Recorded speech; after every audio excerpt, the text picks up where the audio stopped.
revue des titres bi dañ koy door rek ak li nga xam ne mooy le soleil yéenekaay bi daal di indi si li nga xam ne mooy rencontre économique bu Tianjin bi nga xam ni PM actuellement ma nga fa visite la vision Sénégal 2050 en vitrine. Le premier ministre Ousmane Sonko s'exprime aujourd'hui au Forum économique mondial de Davos 2025 pour promouvoir le nouveau plan de développement socio-économique du Sénégal.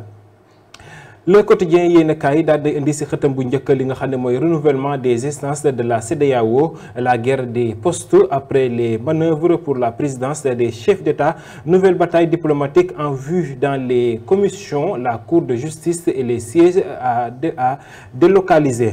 ba tey dañuy deseen ba tey si boobu lépp ëttub yéenekaay daal di indi li nga xam ne mooy Pape Malick Ndour qui met les failles à jour gannaaw ba nga xam ne daal nañu publier rapport trimestriel d'exécution budgétaire.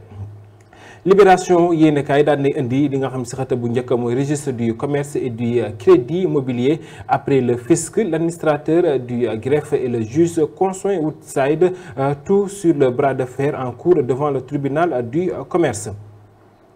Sud Quotidien, approvisionnement énergétique national du Sénégal, le Sangomar impose son label. 70% de la production de la SAR provient du champ pétrolier de Sangomar. Les 30% restants de la production nationale sont composés par les importations en provenance du Nigeria, principal fournisseur régional en produits pétroliers. Cette donne traduit l'importance stratégique du site dans l'approvisionnement énergétique. Ñu daal di jàll si beneen yéenekaay ak l'Observateur benn si xëta bu njëkk nga xam ni mooy Ismaïla Madior Fall ak haute cour de justice. Ismaïla Madior Fall face à deux témoins à charge, argent liquide, pouvoir et soupçons de corruption au sommet de l'État, entre démenti, contradiction et éclat de vérité, l'audition qui pourrait faire basculer l'affaire. Le Dakarois Sport daal di indi si xëtam bu njëkk li nga xam ni mooy candidature à la présidence bu fédération sénégalaise bu football. Aliou Golonko mise sur plus de 30 ans d'expérience ak ki nga xam ne mooy si xëtam bu njëkk li mu di mooy Zarko qui règle ses comptes.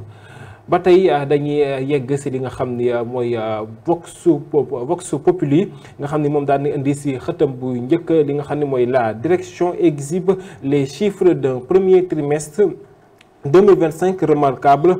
Hausse de 23% du chiffre d'affaires net de 15 milliards à 713 millions 473 199 francs CFA en 2024 à 19 milliards 332 millions 133 376 plus de 3 milliards 618 millions 660 177 francs CFA. Le trafic global croît de 27%.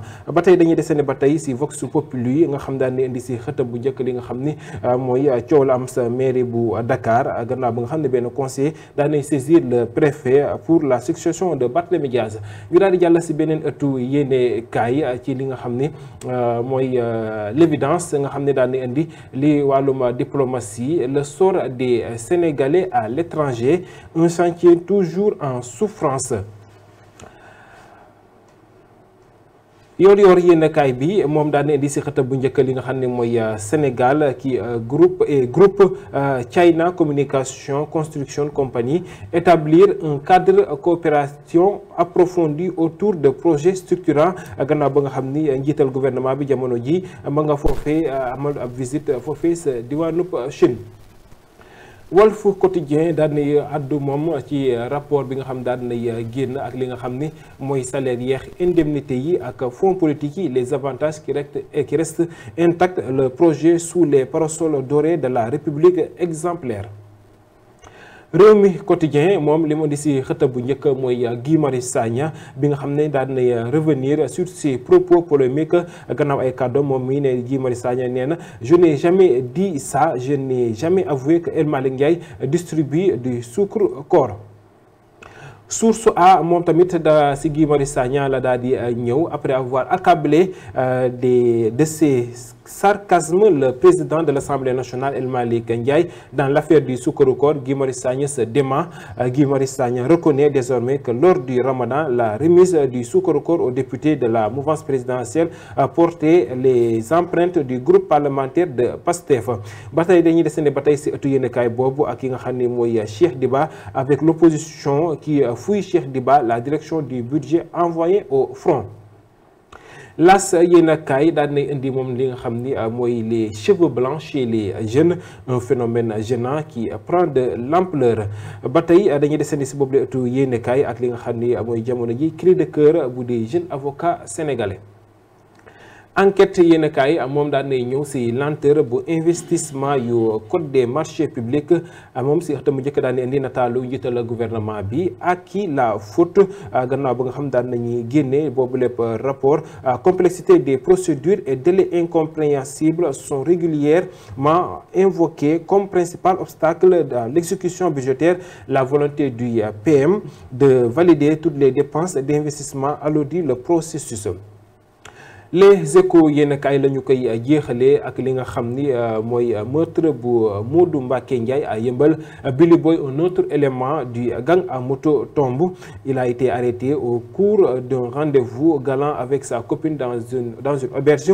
Le logeur des gangsters à Bambilor en fuite, son épouse interpellée. Dieng Sall, un autre élément du gang à moto activement recherché. Desandi ba tey rek si boobu lépp ëttu yéenekaay ak baisse du fonds d'équipement des collectivités territoriales. Les maires et les présidents de conseil départemental dans le dur.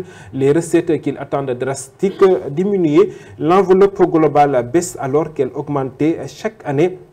Répartition illégale. Thiès mieux doté que Dakar. Gros retard dans la diffusion de l'arrêté de répartition. mi ngoog loolu indi loon si ëttu yéenekaay la ci gënoon a fës gannaaw bàkk bi ñu ñëw daal si defal benn ak ci commenté.